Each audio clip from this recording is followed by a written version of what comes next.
The day passed much as the day before had done. Mrs. Hurst and Miss Bingley had spent some hours of the morning with the invalid, who continued, though slowly, to mend, and in the evening Elizabeth joined their party in the drawing-room.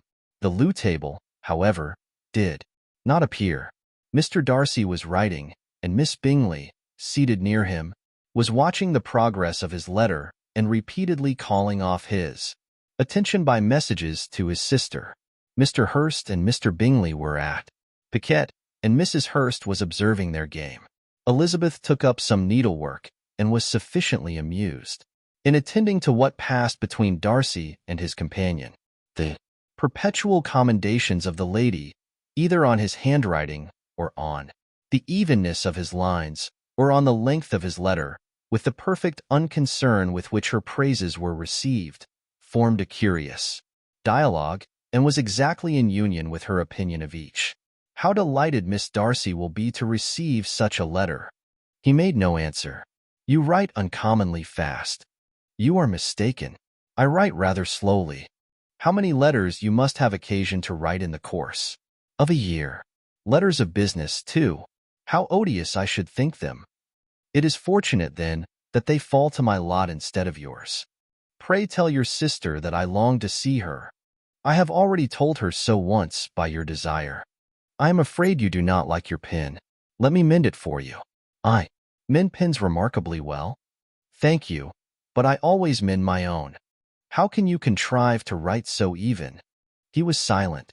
Tell your sister I am delighted to hear of her improvement on the harp, and pray let her know that I am quite in raptures with her beautiful little design for a table, and I think it infinitely superior to Miss Grantley's. Will you give me leave to defer your raptures till I write again? Present I have not room to do them justice. Oh, it is of no consequence. I shall see her in January. But do you always write such charming long letters to her, Mr. Darcy? They are generally long, but whether always charming it is not for me to determine. It is a rule with me that a person who can write a long letter with ease cannot write ill. That will not do for a compliment to Darcy, Caroline, cried her brother, because he does not write with ease. He studies too much for words of 4 syllables. Do not you, Darcy? My style of writing is very different from yours. Oh, cried Miss Bingley, Charles writes in the most careless way imaginable. He leaves out half his words and blots the rest. My ideas flow so rapidly that I have not time to express them, by which means my letters sometimes convey no ideas at all to my correspondents. Your humility, Mr. Bingley, said Elizabeth, must disarm reproof. Nothing is more deceitful, said Darcy, than the appearance of humility. It is often only carelessness of opinion, and sometimes an indirect boast. And which of the two do you call my little recent piece of modesty? The indirect boast, for you are really proud of your defects in writing, because you consider them as proceeding from a rapidity of thought and carelessness of execution, which, if not estimable, you think at least highly interesting. The power of doing anything with quickness is always prized much by the possessor, and often without any attention to the imperfection of the performance. When you told Mrs. Bennet this morning that if you ever resolved upon quitting Netherfield you should be gone in 5 minutes, you meant it to be a sort of panegyric of compliment to yourself, and yet what is there so very laudable in a precipitance which must leave very necessary business undone, and can be of no real advantage to yourself or anyone else? Nay, cried Bingley, this is too much, to remember at night all the foolish things that were said in the morning. And yet, upon my honor, I believe what I said of myself to be true, and I believe it at this moment. At least, therefore, I did not assume the character of needless precipitance merely to show off before the ladies. I dare say you believed it, but I am by no means convinced that you would be gone with such celerity. Your conduct would be quite as dependent on chance as that of any man I know, and if, as you were, mounting your horse, a friend were to say, Bingley, you had better stay till next week, you would probably do it, you would probably not go, and at another word, might stay a month. You have only proved by this, cried Elizabeth, that Mr. Bingley did not do justice to his own disposition. You have shown him off now, much more than he did himself. I am exceedingly gratified, said Bingley, by your converting what my friend says into a compliment on the sweetness of my temper. But I am afraid you are giving it a turn which that gentleman did by no means intend, for he would certainly think better of me if under such a circumstance I were to give a flat denial and ride off as fast as I could.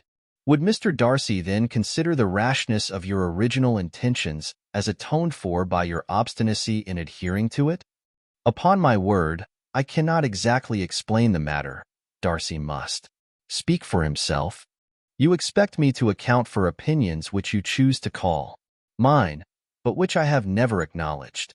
Allowing the case, however, to stand according to your representation, you must remember, Miss Bennet, that the friend who is supposed to desire his return to the house and the delay of his plan has merely desired it, asked it without offering one argument in favor of its propriety. To yield readily, easily, to the persuasion of a friend is no merit with you. To yield without conviction is no compliment to the understanding of either.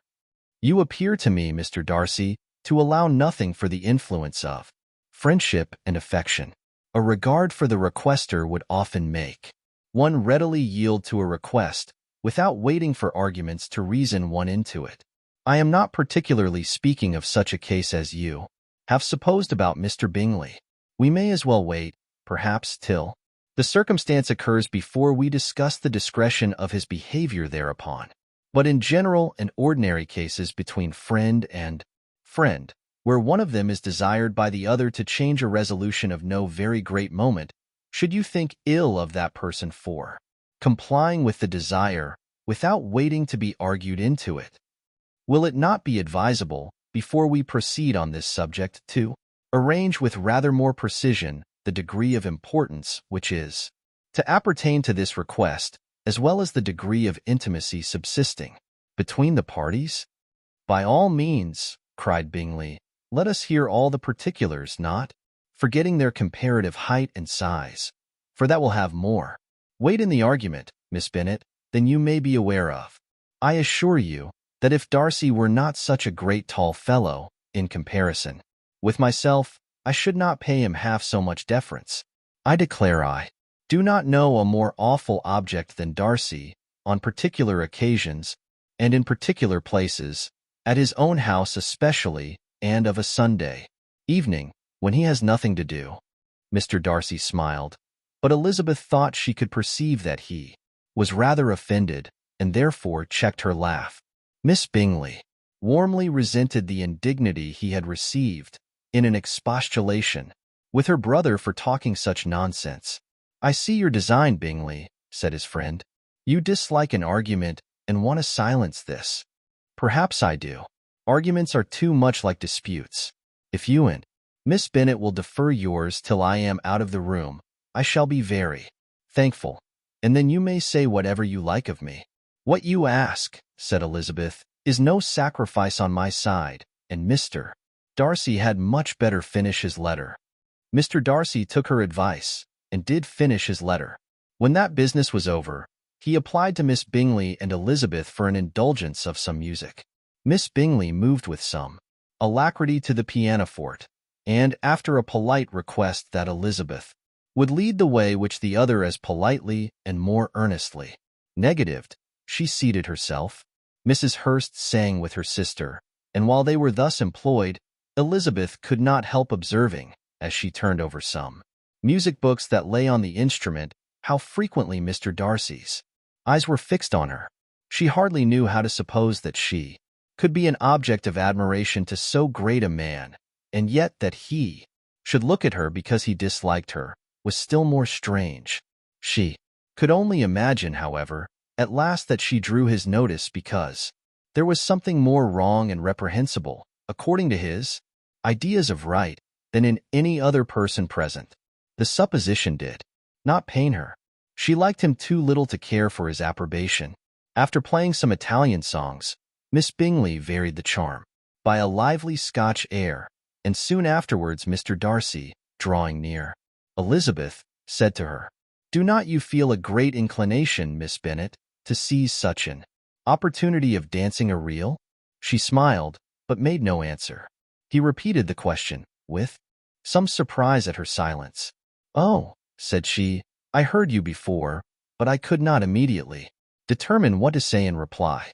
You wanted me, I know, to say yes, that you might have the pleasure of despising my taste, but I always delight in overthrowing those kind of schemes and cheating a person of their premeditated contempt.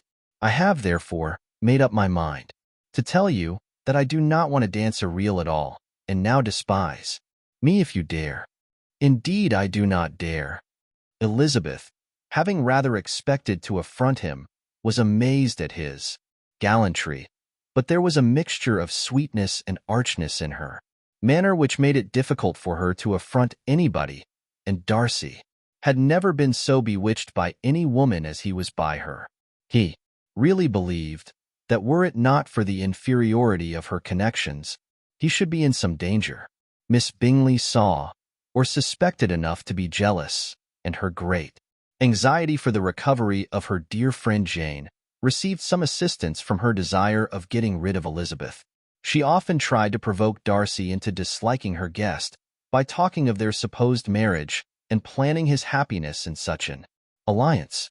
"I hope," said she, as they were walking together in the shrubbery, "the next day you will give your mother-in-law a few hints, when this desirable event takes place, as to the advantage of holding her tongue. And if you can compass it, do sure the younger girls of running after officers. And, if I may mention so delicate a subject, endeavor to check that little something, bordering on conceit and impertinence, which your lady possesses.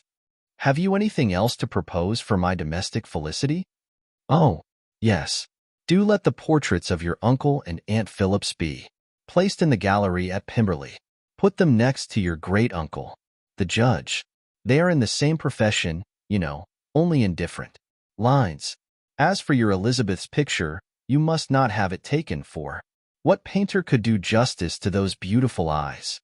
It would not be easy, indeed, to catch their expression, but their color and shape, and the eyelashes, so remarkably fine, might be copied."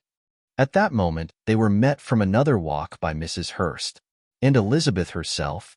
"I did not know that you intended to walk," said Miss Bingley in some confusion, lest they had been overheard.